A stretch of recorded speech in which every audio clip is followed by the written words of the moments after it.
یہ تو صحیح جماعت نہیں ہے، کراچی کو فوکس ہی نہیں کرتی، کوئی کام ہی نہیں کرتی۔ میری ملاقات جب بلاول بھٹو صاحب سے ہوئی ہے، وہاں بیٹھ کے میں نے پہلا سوال یہ کیا تھا کہ لوگ کہہ رہے ہیں آپ نے پیپلز پارٹی کیوں جوائن کی؟ یہ تو صحیح جماعت نہیں ہے، کراچی کو فوکس ہی نہیں کرتی، کوئی کام ہی نہیں کرتی۔ انشاءاللہ کراچی جو کئی سالوں سے بالکل اجڑ گیا تھا، آپ کو پتہ ہے کراچی کی حالت عجیب حالت، کچرا، پانی کی پرابلم، 10 مسئلے سے ایسا نہیں ہے۔ اور دیکھیں جتنی مظلوم پیپلز پارٹی ہے نا، اتنی کوئی پارٹی نہیں۔ 24 کروڑ آبادی ہے پاکستان کی، 4.5 کروڑ آبادی تو گنی نہیں جاتی یہاں پر۔ ایم کیو ایم کا رونا یہی ہے کہ یہاں پر ہمیں کاٹ دیا جاتا ہے، آبادی نہیں گنی جاتی، سینسس صحیح نہیں ہوتا۔ تو سر 24 کروڑ آبادی آپ کتنے لوگوں کو دیتے ہوں گے بے نظیر انکم؟ جی ناظرین، اس وقت ہمیں جوائن کیا ہے ایس ایم نقی صاحب نے، جو کہ کوارڈینیٹر ہیں گلبرگ ٹاؤن، اور بہت ہی انرجیٹک، ان کی باتوں سے، ان کی گفتگو سے لگ رہا ہے، ان کے انداز سے لگ رہا ہے کہ بہت زیادہ انرجیٹک ہیں۔ تو ان سے سوال کرتے ہیں کہ جتنے انرجیٹک ابھی حال میں ہیں، کیا مستقبل میں بھی اتنے ہی انرجیٹک رہیں گے یہ؟ جی سر، السلام علیکم ورحمۃ اللہ۔ وعلیکم السلام، بسم اللہ الرحمن الرحیم، اللہم صل علی محمد۔ میں ٹھیک ہوں جی سر، میرا سوال یہی تھا کہ جتنے انرجیٹک ابھی آپ لگ رہے ہیں، آپ کے باڈی جیسٹر لگ رہا ہے، کیا مستقبل میں بھی اتنے ہی رہیں گے انشاءاللہ؟ میں بالکل ایسے ہی ہوں، اور انشاءاللہ مستقبل میں بھی اس سے بہتر کارکردگی کرنے کی کوشش کریں گے، اس لیے کہ میں مستقل سماجی کام کرتا رہا ہوں، اور ہماری جو ایم ٹی ہے وہ ہر شہر، مطلب ہمارے ہر ملیر ہو، کوئی بھی district who, federal be area ہو، کورنگی ہو، اورنگی ہو، ہم ہر مہینے اپنے کیمپ بھی لگاتے ہیں، میڈیکل فری کیمپ کے ساتھ ہم کام کرتے رہتے ہیں، ہم ان ہیں۔ تو اسی لیے ابھی پیپلز پارٹی میں بھی آ کے ان ہیں، اور جو لوگوں کی پرابلمز ہیں اسے سالو کرنے کی کوشش کر رہے ہیں، اور انشاءاللہ بعد میں بھی کرتے رہیں گے۔ جن کو اگر کوئی پرابلم ہو رہی ہے، یہاں آ کے ہمیں اپلیکیشن دے رہے ہیں، ہم ان کے کاموں کو دیکھ رہے ہیں۔ تو لہٰذا ہم ڈاکٹر عاصم کی ٹیم میں ہیں، اس وقت سینٹرل سے ہمارا تعلق ہے، تو انشاءاللہ ہماری کوشش رہے گی کہ کراچی کو بہتر سے بہتر بنائیں، اور اسی اس پہ عزم کر کے آئے بھی ہیں کہ انشاءاللہ کراچی جو کئی سالوں سے بالکل اجڑ گیا تھا، آپ کو پتہ ہے کراچی کی حالت عجیب حالت، کچرا، پانی کی پرابلم، 10 مسئلے چل رہے تھے۔ تو ہماری کوشش یہی ہوگی، اس لیے کہ ہمارے بڑوں کی، جو ہمارے چیئرمین صاحب ہیں بلاول بھٹو صاحب، ان کی بھی یہی کوشش ہے، آصف زرداری صاحب کی، عدی کی، اور جتنے ہمارے لوگ ہیں، یا ناصر شاہ ہوں، جتنے لوگ ہمارے ہیں، نثار کھوڑو صاحب ہوں، سب کی کوشش ہے کہ، اور خاص طور پہ ڈاکٹر صاحب نے جو کام اس وقت سینٹرل میں کیا ہے، آپ لوگ دیکھ سکتے ہیں کہ سینٹر کی حالت کس قدر بوسیدہ تھی، جس کو بہتر کیا۔ روڈیں تباہ تھی 15-20 سال سے، تو کئی روڈیں کمپلیٹ کی ہیں، لائٹنگ کا سلسلہ گڑبڑ تھا۔ ابھی آپ دیکھ رہے ہیں کہ کریم آباد، سر آپ کی باتوں سے تھوڑا تضاد نظر آ رہا ہے جی، کہ آپ پورا کراچی بنا گئے، ایسا لگ رہا ہے، باتوں سے تو لگ رہا ہے جیسے پورا کراچی بن گیا ہو، مگر ابھی بھی ڈسٹرکٹ سینٹرل میں کئی ایسی شاہراہیں ہیں جو آپ 5 نمبر آپ نے سندھی ہوٹل کا وزٹ کیا ہے، وہ بھی ڈسٹرکٹ سینٹرل کا ہی حصہ ہے۔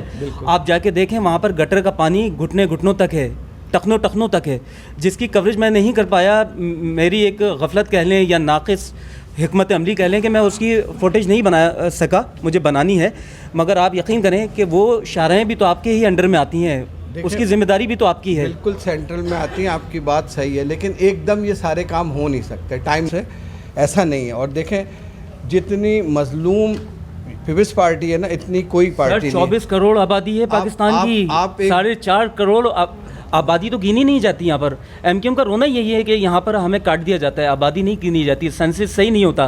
تو سر 24 کروڑ آبادی آپ کتنے لوگوں کو دیتے ہوں گے بے نظیر انکم سپورٹ؟ پہلے بات تو یہ ہے کہ آپ کو پتہ ہے کہ 67% ریونیو کراچی کما کے دیتا ہے، جس کا صرف 7% کراچی میں لگایا جاتا ہے۔ اگر کراچی میں زیادہ لگایا جائے تو یہاں کے حالات بہتر سے بہتر ہوں گے۔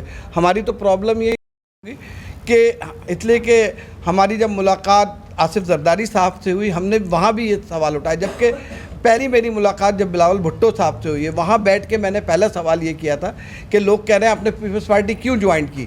یہ تو صحیح جماعت نہیں ہے، کراچی کو فوکس ہی نہیں کرتی، کوئی کام ہی نہیں کرتی۔ میں نے پہلا سوال یہ وہاں پہ اپنے چیئرمین صاحب سے کیا، تو انہوں نے کہا ہماری ایکسس نہیں تھی ان علاقوں میں، اور آپ جانتے ہیں 15-20 سال سے کہاں ایکسس تھی، کسی علاقے میں پیپلز پارٹی داخل ہی نہیں ہو سکتی تھی، نہ ہمارا کوئی ایم پی آتا تھا، نہ ایم این اے آتا تھا کہیں سے، پھر بھی ہم کام کر رہے ہوتے تھے۔ ابھی بھی نہ کوئی ہمارا ایم این اے ہے، نہ ایم پی ہے اس وقت کراچی میں، آپ دیکھ رہے ہیں مین اس میں، لیکن 1.5-2 سال سے ڈاکٹر صاحب کام ریگولر کر رہے ہیں۔ ٹھیک ہے نا. تو جب آ جائیں گے آپ ہمیں ایک بار آزمائیں. میں کہتا ہوں آپ نے ساری پارٹیوں کو 15-20 سال سے آزما رہے ہیں, ایک بار پیپلز پارٹی کو آزما کے تو دیکھیں. ان کے M N A M P A لائیں, ان کے ہاتھ میں پاور دیں, طاقت دیں. کوئی ہمارا یہ بھی نہیں ہوتا تھا, کیا بولتے ہیں, ابھی دیکھیں مرتضیٰ وہاب ابھی آئے, وہ دن رات کام ہی کر رہے ہیں. آپ انہیں نہیں دیکھیں گے بیٹھتے ہوئے, صرف کام میں لگے ہوئے. تو ہمارا میئر ہی نہیں تھا کراچی میں کوئی, تو ہم کیسے کرتے پیپلز پارٹی. آپ لوگ الزام دے دیتے ہیں پیپلز پارٹی کو کوئی کام نہیں کیا, لیکن پیپلز پارٹی کو آپ پاور تو دیں, طاقت تو دیں کہ وہ کام کر سکے. اب آپ لے کے آئیں گے انشاءاللہ, اور یہ نفرتوں کی جو سیاست ہے یہ ختم کریں. ہمیں آپس میں پیار محبت یونٹی سے ایک دوسرے کی مدد کرنا چاہیے, ایک دوسرے کا خیال کرنا چاہیے. ہمیں اب سیاست اس طرح کی سیاست کرنی چاہیے تاکہ ہم خوشحالی پہ جائے. ابھی اپنا آصف زرداری صاحب نے بھی یہ بولا, ہم انشاءاللہ کراچی کو دبئی کی طرح بنا دیں گے, اور بنا سکتے ہیں ہم انشاءاللہ. ہماری حکومت آئے گی تو آپ دیکھیے گا کتنی چینجنگیں لے کے آئیں گے انشاءاللہ. جی ناظرین, ہمارا پروگرام بس اختتامی مراحل پر ہے, اور ہمارے ساتھ جو گفتگو فرما رہے تھے, جو تشریف فرما لوگ ہیں, سینئر رہنما جناب سید سہیل عابدی صاحب اور ایسم نقی صاحب جو کہ کوآرڈینیٹر گلبرگ ہیں. بہت اچھے تناظر میں بات ہوئی, اور بہت کچھ ہم نے بیفور الیکشن اور پھر آفٹر الیکشن بھی انشاءاللہ وہ وقت بھی آئے گا کہ ہم سامنے کھڑے ہوں گے. اور بس آپ لوگوں سے اجازت چاہوں گا عوام کی اسی آواز کے ساتھ. صداقت پر جو ہے وہ راہبری تسلیم کرتا ہوں, جو سچا رہنما ہے اس کی میں تعظیم کرتا ہوں.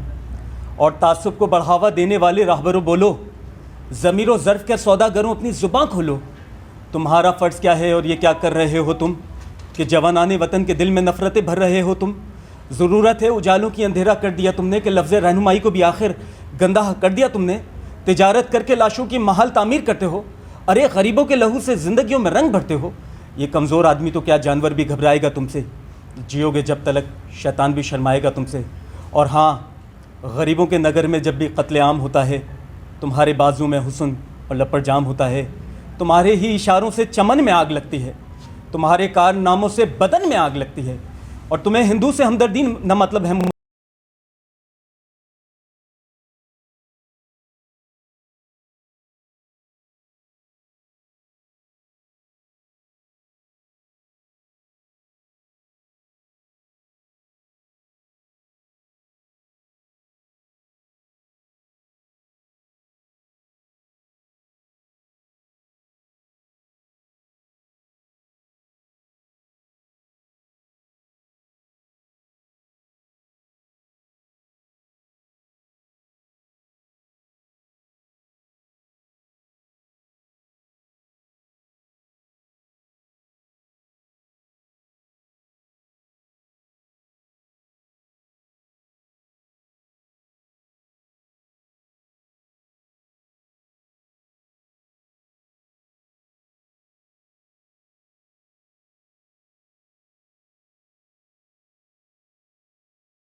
مسلمان سے وفا کا درس گیتا سے لیا تم نے, نہ قرآن سے. مگر مذہب کے نام آ جائے تو نعرے لگاتے ہو, یہاں فرقہ واریت کے نام پر جھگڑے کراتے ہو. ارے چلایا جنگلی قانون انسانوں کی بستی میں, گرے ہیں مندر و مسجد تمہاری سرپرستی میں. میں تو کراچی سے متوسط طبقے سے تعلق رکھنے والا وہ نوجوان ہوں, جو دیکھوں گا وہی ہر بار بولوں گا. تمہیں غدار بولا ہے تو میں غدار بولوں گا, فاروق